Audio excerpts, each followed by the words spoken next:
It had been a very long time. At first, I'm sure there was a lot of hope in the people that there would be an immediate rescue from their plight. It was so hard to be taken out of the life that they knew. Jerusalem was home. Their God-given home.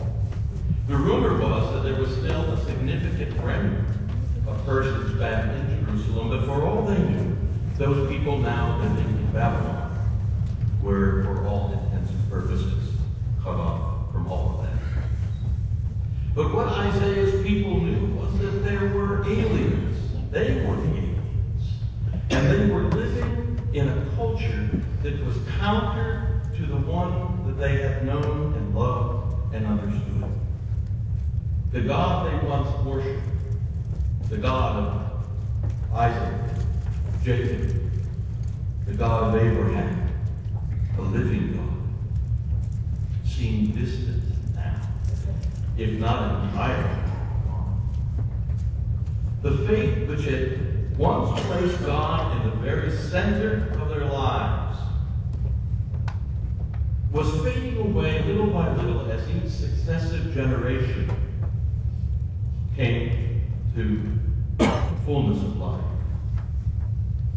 They remembered a little less with each generation the story, the faith story. That faith story was one of God's promise to never forget the covenant and how God called ordinary women and men to live into a vision of a healed and a transformed world. Against tremendous odds, those faithful people heard God's call, heard God's leading in the midst of their lives, and they said, "Yes, Lord, I see it. I will go." The salvation story included a powerful tie also to the land in which they lived. There must have been some in Babylon who still remembered and told that sacred story. I have an image of sometime around sunset at the beginning of a new day that folks would gather around as someone told a story. One of the old ones told stories about God's promise and God's steadfast love, even when human beings turned away. And it wasn't easy as young people began to follow the ways of Babylonian culture, leaving their own faith story behind. That faith was a faith that spoke of a steadfast, loving God, and all of a sudden, for the young folks, it seemed irrelevant to their lives. Perhaps at times, in those in-between times, it was enough to keep telling the story and waiting patiently for God to keep the promise, to renew it again. Does any of this sound familiar? Could it be that as we have lived through the end of the age of Christendom, that we have now found ourselves as strangers, as aliens, in a land with habits and practices that are counter to our faith, to our story? Even more, have we been less than faithful in telling the story, either out of fear or out of neglect? Whatever the case, it's not being told. And so the culture that once embraced the church now wonders if it is still relevant. In the midst of all that brokenness, the separated families, the loss of hope, the loss of land, the loss of their homes, God sent one named Isaiah. Isaiah was called to remind God's people first who they were, and then why they were, and then to announce that God was about to do, you know what that is, right? A new thing. Isaiah listened for God's leading and stood before the people and spoke of God's new thing, which was truly a vision of hope for a healed and transformed world. He began with the words, "Fear not, I've called you by name. You are mine."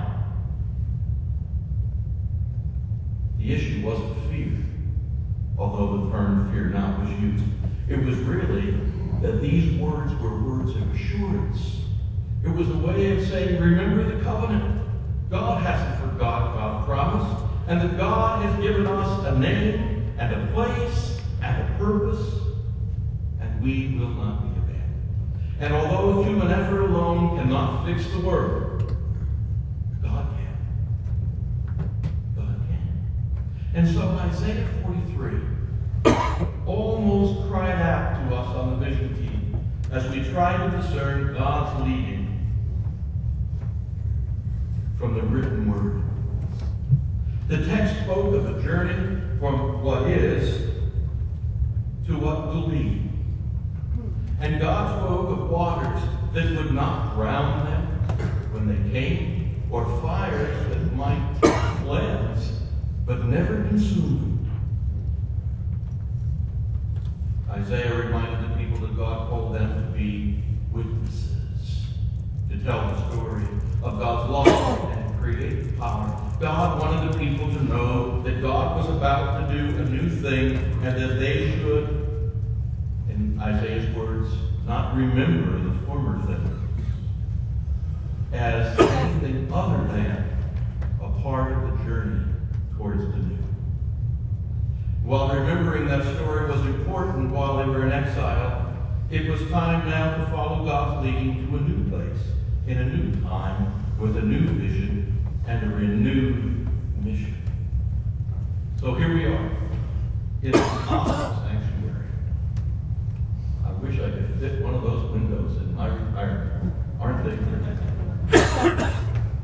We are gathered here, gathered from a large part of the state of Pennsylvania, as United Methodists who have been blessed with an invitation of God to join God in a new thing, to be co-creators of something new.